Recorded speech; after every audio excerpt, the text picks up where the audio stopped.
আসসালামু আলাইকুম।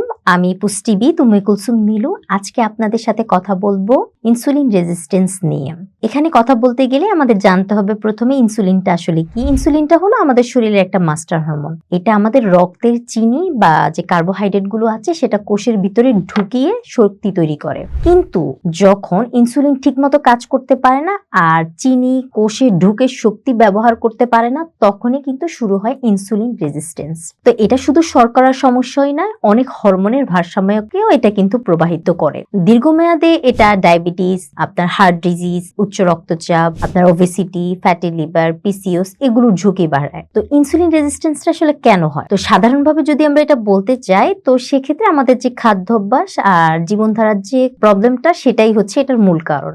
অনেক সময় আমরা বেশি চিনি বা সিম্পল কার্বোহাইড্রেট গুলো সেগুলো অনেক বেশি পরিমাণে খেয়ে থাকি। তো শুরুতে সেগুলো শক্তি তৈরিতে ব্যবহৃত হয়, তখন কিছুটা সংরক্ষণ হয়, আর অতিরিক্ত হয়ে যায় এটা, তখন লিভার এবং শরীরের অন্যান্য কোষগুলোতেও চর্বি হিসেবে সেটা রূপান্তরিত হয়ে যায়। তো এই প্রক্রিয়ায় ইনসুলিনের উপরে একটা চাপ পড়ে এবং সময়ের সঙ্গে সঙ্গে প্যানক্রিয়াস যেটা, সেটাও কিন্তু ইনসুলিন তৈরি করতে পারে না। ফলে আমাদের শরীর ইনসুলিনকে সঠিকভাবে ব্যবহার করতে পারছে না। এটাই হলো ইনসুলিন রেজিস্ট্যান্স। তো মূলত এই যে কারণগুলো কাজ করে এর পেছনে, সেটা হচ্ছে বেশি চিনি, কার্বোহাইড্রেট খাওয়া, জাঙ্ক ফুড বেশি খাওয়া, আর যে মানসিক চাপ সেটা, খারাপ যে ঘুম, আর আপনার সেকেন্ডারি লাইফস্টাইল।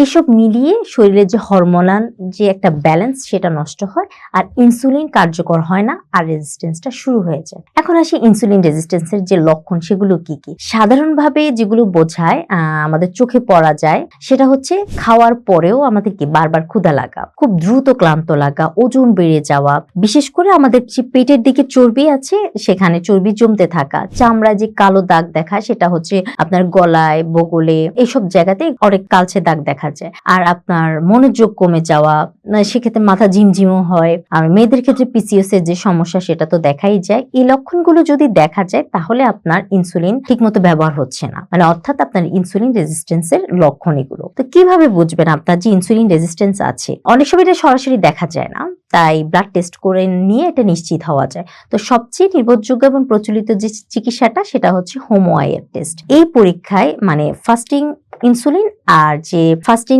গ্লুকোজের যে ব্যবহার, সেটা ব্যবহার করে একটা ফর্মুলা হিসাব করা হয়। সেই ফর্মুলার মাধ্যমে ইনসুলিন রেজিস্ট্যান্সটা ঠিকমতো ব্যবহার করতে পারছে কিনা সেটা নিশ্চিত হওয়া যায়। যদি এটার স্কোর মানে 1-এর কম হয়ে যায়, তখন সেটা ইনসুলিন সংবেদনশীল, মানে ঝুঁকি কম। আর স্কোরটা যদি 1.9 এর বেশি হয়ে যায়, সেক্ষেত্রে সেটা বর্ডার লাইন, মানে আপনার সতর্ক থাকতে হবে।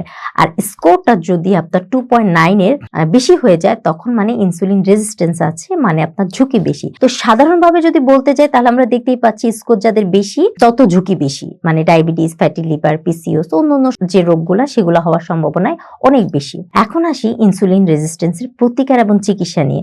তো এর জন্য প্রথমেই আমাদের কি হেলদি খাবার খেতে হবে, আর আমাদের যে সিম্পল কার্বোহাইড্রেট, চিনি, এগুলো কি করতে হবে, ব্যবহার বা খাওয়া কমাতে হবে। অতিরিক্ত চিনি এবং সিম্পল যে কার্ব, সেগুলো খেলে ইনসুলিন ঠিক মতো কাজ করতে পারে না এবং রক্তের যে সুগারের মাত্রা সেটা কিন্তু বেড়ে যায়। তো এই সময়টাতে আমরা কার্বোহাইড্রেট বা এগুলোর পরিবর্তে খাদ্য তালিকায় যে জিনিসটা রাখতে পারি সেটা হচ্ছে স্বাস্থ্যকর ফ্যাট এবং প্রোটিন সমৃদ্ধ খাবার, যেমন নারিকেল তেল, অলিভ অয়েল, ঘি, চিয়া সিড, বাদাম, কুমড়ো বীজ, সূর্যমুখী বীজ, তিল, পিনাট বাটার, ডিমের কুসুম, মানে বাদাম বীজ জাতীয় খাবার। এগুলো কিন্তু আবার টেস্টোস্টেরন বাড়াতেও হেল্প করে। এগুলোও আপনার ইনসুলিনের জন্য ভালো কাজ করে। হজম এবং অন্ত্রের যে স্বাস্থ্য সেটা ভালো রাখতে আপনি অ্যাপেল সিডার ভিনেগারও নিতে পারেন। স্ট্রেস ম্যানেজমেন্টটা এই সময় খুব জরুরি, কারণ ইনসুলিন রেজিস্ট্যান্স এটা খুব বেশি বাড়িয়ে ফেলে স্ট্রেসটা। এছাড়া ভালো ঘুম, অর্থাৎ 7 থেকে 8 ঘন্টা আপনার শরীরকে বিশ্রাম দিতে হবে। আপনার যে হরমোনাল একটা ব্যালেন্স সেটাকে ঠিক করতে হবে। আর মাঝে মাঝে আপনি ফাস্টিং করতে পারেন, যেমন 17 থেকে 18 ঘন্টা একটা ফাস্টিং, সেটা ইনসুলিন সংবেদনশীলতা বাড়ায়। আর প্রয়োজনে বিশেষজ্ঞের পরামর্শে আপনি কিছু সাপ্লিমেন্ট নিতে পারেন, ইনোসিটল, যেগুলো আপনার হরমোনাল ব্যালেন্স ঠিক করে, ক্রোমিয়াম পিকুলিনেট, যেটা রক্তের শর্করা নিয়ন্ত্রণ করে, ভিটামিন D3, হাড়, ইমিউন সিস্টেম, হরমোনাল ব্যালেন্স সব ক্ষেত্রে কিন্তু একটা ব্যালেন্স ঠিক করে। আর একটা হচ্ছে আলফা লিপোইক অ্যাসিড, যেটা আপনার শক্তিশালী অ্যান্টিঅক্সিডেন্ট, জিঙ্ক, হরমোন উৎপাদন এবং কার্যকারিতা ঠিক করে। মেলাটোনিন, এটা হচ্ছে আপনার ঘুম এবং হরমোন নিয়ন্ত্রণ করে। আর হচ্ছে সিনামন, যেটা কিনা আপনার রক্ত গ্লুকোজ এগুলো নিয়ন্ত্রণ করে। কড লিভার এগুলো হচ্ছে আপনার ভিটামিন এ, ডি, ওমেগা 3 এগুলার সাপোর্টটা আপনাকে দিয়ে থাকে। তো এই নিয়মিত যে জীবনধারা এবং যত্নগুলো যদি আপনি মেনে চলেন, ধীরে ধীরে কিন্তু আপনার ইনসুলিন রেজিস্ট্যান্স কমে যাবে। আর যদি আগে থেকেই ডায়াবেটিস থাকে, এটা যদি আপনি নিয়ন্ত্রণ করতে পারেন, তাহলে কিন্তু ডায়াবেটিস এবং অন্যান্য যে সমস্যাগুলো আছে সেগুলাতেও ধীরে ধীরে একটা ভালো উন্নতি দেখতে পাবেন। তো সাধারণত 2-3 মাসের মধ্যেই আপনি একটা ভালো ফলাফল চোখে পড়বে যদি আপনি এই নিয়মগুলো মেনে চলেন। আজকে এই পর্যন্তই। সুস্থ থাকবেন, ভালো থাকবেন। প্রাকৃতিক উপায়ে দ্রুত সুস্থ হতে এবং শরীরের রোগ প্রতিরোধ ক্ষমতা বাড়াতে চাইলে বিশেষজ্ঞের তত্ত্বাবধানের জন্য আমাদের সঙ্গে যোগাযোগ করতে পারেন।